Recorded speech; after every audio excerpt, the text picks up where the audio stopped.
তো গতকাল আমি যে 5টা ফিল আপ তোমাদেরকে করতে দিলাম সেই ফিল আপগুলোর আনসারটা আমি একটুখানি আজকে তোমাদের বলে দিচ্ছি। এখানে প্রথমে আছে old man. Old man, old O দিয়ে শুরু হচ্ছে, ওটা যেহেতু ভাওয়েল তার আগে এখানে অ্যান আমি বসিয়েছি, এটা অ্যান হবে আনসার। Number 2 island. আইল্যান্ড মানে দ্বীপ, বদ্বীপ। আইল্যান্ড যেহেতু আই দিয়ে শুরু হয়েছে তার আগে আমি বসিয়েছি অ্যান, এটা হবে অ্যান আইল্যান্ড। তারপরে আছে ইউনিক থিং। ইউনিক ইউ দিয়ে শুরু হচ্ছে, ইউটা ভাওয়েল কিন্তু যেহেতু নিয়ম অনুসারে ইউটার উচ্চারণ ইউ এর মতো হচ্ছে সেই কারণে তার আগে আমাকে বসাতে হবে এ ইউনিক থিং। তারপরে আছে বক্স। বিটা যেহেতু কনসোনেন্ট তার আগে আমাকে বসাতে হয়েছে এ, অর্থাৎ এ বক্স।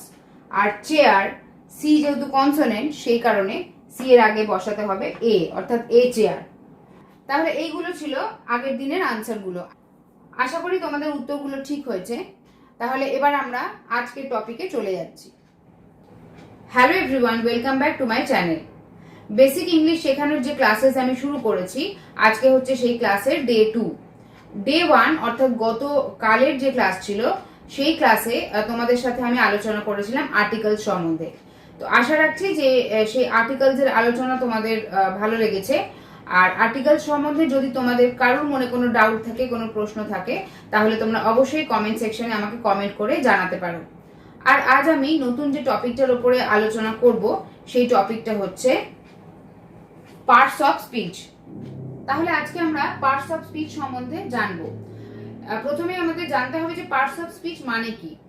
কতগুলি ওয়ার্ড বা শব্দ পরপর সাজিয়ে আমরা তৈরি করি একটা সেন্টেন্স বা বাক্য।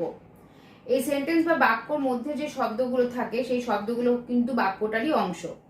আর এই যে শব্দগুলো থাকে এই শব্দগুলো কিন্তু প্রত্যেকটারই একটা আলাদা আলাদা ফাংশন বা কাজ আছে। এখন এই শব্দগুলোর যে কাজ বা ফাংশন সেই অনুসারে শব্দগুলো শ্রেণী বিভাগ করাকে বলা হয় পার্টস অফ স্পিচ। এই পার্টস অফ স্পিচ হয় 8 রকমের। 8 রকমের পার্টস অফ স্পিচ কি কি চলো আমরা এবার দেখে নিই।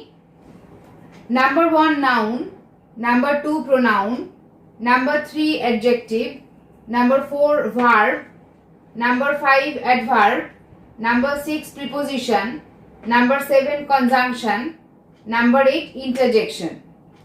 Parts of speech কে আমরা এই 8টা ভাগে ভাগ করতে পারি। এবারে এই 8টা যে ভাগ রয়েছে তার মধ্যে প্রথম ভাগটা যেটা নাউন, সেই নাউনটা সম্বন্ধে আজকে আমি তোমাদের সাথে আলোচনা করব। দেখো আমি এখানে নাউন বলে হেডিং দিয়েছি। এই নাউনের মোট 5টা ভাগ রয়েছে। 5টা ভাগ কি কি এসো আমরা দেখে নিই। নাম্বার 1 হচ্ছে প্রপার নাউন, নাম্বার 2 হচ্ছে কমন নাউন, নাম্বার 3 হচ্ছে collective noun, number 4 material noun, number 5 abstract noun. এই 5টা ভাগে আমরা নাউনকে ভাগ করতে পারি। এবারে এই proper noun, common noun, collective noun, material noun, abstract noun এইগুলো সম্বন্ধে আলাদা আলাদা করে তোমাদেরকে আমি একটু আইডিয়া দেবো। প্রথমেই দেখো নাম্বার 1 এ যেটা আছে অর্থাৎ প্রপার নাউন। প্রপার নাউন কাকে বলে সেটা চলো আমরা এবার দেখে নিই। প্রপার নাউন কাকে বলে দেখো, প্রপার নাউন দিয়ে কোনো নির্দিষ্ট ব্যক্তি, বস্তু, দেশ, শহর, পর্বত, নদী ইত্যাদির নাম বোঝায়। প্রপার নাউন মানে কোনো বিশেষ কারুর নাম, কোনো বিশেষ বস্তু বা বিশেষ ব্যক্তির নামকে বলা হয় প্রপার নাউন। যেমন এখানে এক্সাম্পলে বলা আছে অমল ইজ মাই ব্রাদার, অর্থাৎ অমল হলো আমার ভাই। অমল হচ্ছে একটা স্পেসিফিক কোনো ব্যক্তির নাম। যেহেতু স্পেসিফিক কোনো ব্যক্তির নাম এখানে অমল, সেই কারণে অমলটা এখানে হয়েছে প্রপার নাউন। নেক্সট দেখো হি লিভস ইন লন্ডন। এখানে লন্ডন এটা একটা বিশেষ শহরের নাম। তো এই বিশেষ শহরের নাম যেখানে বলা হয়েছে সেজন্য এখানে এটা প্রপার নাউন হয়েছে। আর প্রপার নাউনগুলো সবসময় ক্যাপিটাল লেটারে লেখা হবে। দেখো এখানে অমল নাম তার এটা ক্যাপিটালে লেখা আছে, লন্ডনের এলটা ক্যাপিটালে লেখা আছে। এইভাবে প্রপার নাউনগুলো আমরা সবসময় ক্যাপিটাল লেটার দিয়ে লিখব। তাহলে প্রপার নাউন হচ্ছে কোনো নির্দিষ্ট ব্যক্তি বা বস্তুর নামকে বোঝায় প্রপার নাউন দিয়ে। তো প্রপার নাউনটা আশা করি তোমরা বুঝতে পারলে। এবার দেখো কমন নাউন। কমন নাউন মানে হচ্ছে কি, কমন নাউন দিয়ে একই জাতীয় ব্যক্তি বা বস্তুর সমুদয়কে বোঝায়, অর্থাৎ সমগ্র সেই সম্প্রদায়টাকে বোঝায়। যেমন ধরো যদি বলা হচ্ছে এখানে এক্সাম্পলে London is a big city, London একটি বড় শহর। এখানে শহর শহর বলতে কিন্তু অ্যাজ আ হোল যে কোনো শহরকেই বোঝায়। কোনো পার্টিকুলার কোনো শহরকে বোঝায় না। তাহলে এক্ষেত্রে শহর শব্দটা বা সিটি শব্দটা হচ্ছে কমন নাউন। আর লন্ডন, লন্ডন একটা পার্টিকুলার মানে অনেক শহরের মধ্যে লন্ডন হচ্ছে একটা পার্টিকুলার শহর বা সিটি, সেজন্য লন্ডন এখানে হবে প্রপার নাউন। অর্থাৎ লন্ডন হচ্ছে একটা নির্দিষ্ট শহরের নাম, সেই কারণে লন্ডন হবে প্রপার নাউন। আর সিটি কথাটা দিয়ে আমরা বোঝাচ্ছি সাধারণভাবে সমস্ত শহরের কথা, সেই কারণে সিটিটা হচ্ছে কমন নাউন। এর পরের এক্সাম্পল দেখো, আই ইট ফ্রুটস, অর্থাৎ আমি ফল খাই। এখানে ফ্রুটস মানে ফল, ফল মানে যে কোনো ফল হতে পারে, সমস্ত ফলই এই ফল কথাটার মধ্যে অন্তর্ভুক্ত, সেই জন্য এখানে ফ্রুটসটা হচ্ছে কমন নাউন। তাহলে প্রপার নাউন আর কমন নাউনের যে ধারণা সেটা আশা করি তোমরা বুঝতে পেরেছো। আর প্রপার নাউন কমন নাউনকে আরো একটুখানি বিস্তারিত ভাবে আমি তোমাদের সাথে এবারে বোঝাচ্ছি। আচ্ছা, এবারে আমরা দেখে নেব কমন নাউন আর প্রপার নাউনের তফাৎটা কিরকম হয়। কমন নাউনে যেখানে ম্যান বলা আছে, ম্যান অর্থাৎ যে কোনো মানুষ, মানুষ সম্প্রদায়ভুক্ত সকলকে বোঝানো হচ্ছে ম্যান এই শব্দটা দিয়ে।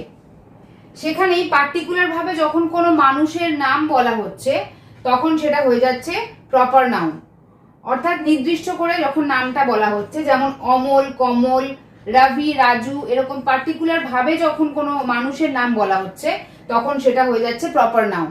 কিন্তু সামগ্রিক ভাবে যখন পুরুষদের কথা বলা হচ্ছে বা মানুষের কথা বলা হচ্ছে তখন আমরা লিখছি ম্যান, আর ম্যানটা হচ্ছে কমন নাউন। নেক্সট দেখো, গার্ল, মেয়েদেরকে বলা হচ্ছে, যখন সামগ্রিকভাবে মেয়েদেরকে বলা হচ্ছে তখন সেটা হচ্ছে কমন নাউন। কিন্তু পার্টিকুলারলি যখন কোনো মেয়ের নাম বলা হচ্ছে, যেমন মৌ, মিনু, রেখা, এরকম পার্টিকুলার কোনো মেয়ের নাম যখন বলা হচ্ছে তখন সেটা হয়ে যাচ্ছে প্রপার নাউন। নেক্সট দেখো, সিটি মানে শহর, সামগ্রিকভাবে যখন শহরের কথা বলা হচ্ছে তখন সিটিটা হচ্ছে কমন নাউন। কিন্তু যখন পার্টিকুলারলি কোনো শহরের কথা বলা হচ্ছে তখন সেটা হবে প্রপার নাউন। যেমন কলকাতা, দিল্লি, পাটনা, এইগুলো এক একটা পার্টিকুলার শহরের নাম, সেই জন্য এইগুলো হচ্ছে প্রপার নাউন। নেক্সট দেখো, মান্থ অর্থাৎ মাস, যে কোনো মাস, সামগ্রিকভাবে মাস যখন আমরা বলছি তখন সেটা হচ্ছে কমন নাউন।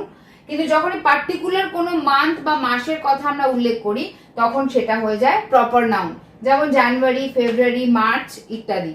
এবং যেহেতু নির্দিষ্ট করে একটা মাসের কথা এখানে বলা আছে সেই কারণে এগুলো হচ্ছে প্রপার নাউন। তাহলে কমন নাউন আর প্রপার নাউনের ডিফারেন্সটা আশা করি তোমাদের কাছে ক্লিয়ার হয়েছে। এরপরে নেক্সট আমরা আলোচনায় আসব কালেকটিভ নাউন সম্পর্কে। কালেকটিভ নাউন কাকে বলছি? অনেক প্রাণী বা পদার্থের সমষ্টিকে বোঝাচ্ছে কালেকটিভ নাউন, অর্থাৎ একসাথে অনেক প্রাণী বা বস্তুকে বোঝাচ্ছে, তাকে আমরা বলছি কালেকটিভ নাউন। যেমন এক্সাম্পল হচ্ছে এ ক্লাস অফ স্টুডেন্টস, অর্থাৎ ছাত্রদের একটা বড় দল বা ক্লাস, এখানে ক্লাস এইটা হচ্ছে কালেকটিভ নাউন। নেক্সট হচ্ছে এক্সাম্পলে আ টিম অফ প্লেয়ার্স, মানে এক দল, প্লেয়ার্স মানে খেলোয়াড়, তাহলে এখানে একদল খেলোয়াড়, এখানে টিম, এই যে দল শব্দটা মানে টিম, এই টিম মানে একসাথে অনেক খেলোয়াড়কে বোঝানো হচ্ছে, সমষ্টি বোঝানো হচ্ছে বলে এই টিম শব্দটা হচ্ছে কালেকটিভ নাউন। নেক্সট নাম্বার 3 হচ্ছে আ বাঞ্চ অফ গ্রেপস, অর্থাৎ আঙুরের একটা থোকা। আঙুরের থোকায় অনেক আঙুর একসঙ্গে থাকে আমরা জানি, তাহলে সেক্ষেত্রে এখানে অনেক আঙুরকে একসাথে বোঝানো হচ্ছে বলে এখানে এই বাঞ্চ শব্দটা হচ্ছে কালেকটিভ নাউন। এবারে নাম্বার 4 যে ক্যাটাগরি আছে সেটা হচ্ছে মেটেরিয়াল নাউন। এই মেটেরিয়াল নাউনটা কি আমরা এবার দেখব, সেটা হচ্ছে যে কোনো বস্তু তাকে বলা হয় মেটেরিয়াল নাউন। যেমন ওয়াটার অর্থাৎ জল, উল মানে উল, গোল্ড সোনা, ব্রেড পাউরুটি, স্যান্ড বালি, সুগার চিনি, ইঙ্ক কালি ইত্যাদি, মানে এরকম যে কোনো ধরনের বস্তুর নামকেই বলা হচ্ছে মেটেরিয়াল নাউন। এবার নাম্বার 5 ক্যাটাগরি হচ্ছে অ্যাবস্ট্রাক্ট নাউন। অ্যাবস্ট্রাক্ট নাউন সেইগুলোই যেগুলো আমরা চোখে দেখতে পাই না বা স্পর্শ করতে পারি না কিন্তু শুধুমাত্র অনুভব করতে পারি, সেগুলোকে বলা হয় অ্যাবস্ট্রাক্ট নাউন। অ্যাবস্ট্রাক্ট নাউনের এক্সাম্পল হচ্ছে যেমন বিউটি, বিউটি মানে সৌন্দর্য, অনেস্টি মানে সততা, আর চাইল্ডহুড, চাইল্ডহুড মানে হচ্ছে শৈশবকাল, শৈশবকাল বা সততা বা সৌন্দর্য, এই জিনিসগুলোকে আমরা কিন্তু স্পর্শ করতে পারি না বা চোখেও দেখতে পাই না, এগুলোকে শুধু আমরা অনুভব করে বুঝতে পারি, সেই কারণে এই শব্দগুলো হচ্ছে অ্যাবস্ট্রাক্ট নাউন। তাহলে বেসিক ইংলিশের যে ডে 2 ক্লাসটা, সেই ক্লাসে আজকে আমরা করলাম নাউন সম্পর্কে। নাউনের যে 5টা ডিভিশন আছে সেই 5টা ডিভিশন সম্পর্কে তোমাদের একটা ধারণা দেয়া হলো। আশা করি তোমরা বুঝতে পেরেছো নাউনের এই ডিভিশনগুলো। আর যদি কোথাও সমস্যা থাকে তাহলে আমাকে অবশ্যই কমেন্ট সেকশনে জানাবে। তাহলে আজকের ক্লাসটা আমি এখানেই শেষ করছি। আগামীকাল আরো একটা নতুন টপিক নিয়ে তোমাদের সামনে চলে আসব। তাহলে সবাই খুব ভালো থাকবে, আর মন দিয়ে ইংলিশ পড়তে হবে আর প্র্যাকটিস করে যেতে হবে, তাহলেই কিন্তু তোমরা সাকসেস পাবে। ঠিক আছে, তাহলে আজকের জন্য আমি ভিডিওটা এখানেই শেষ করছি।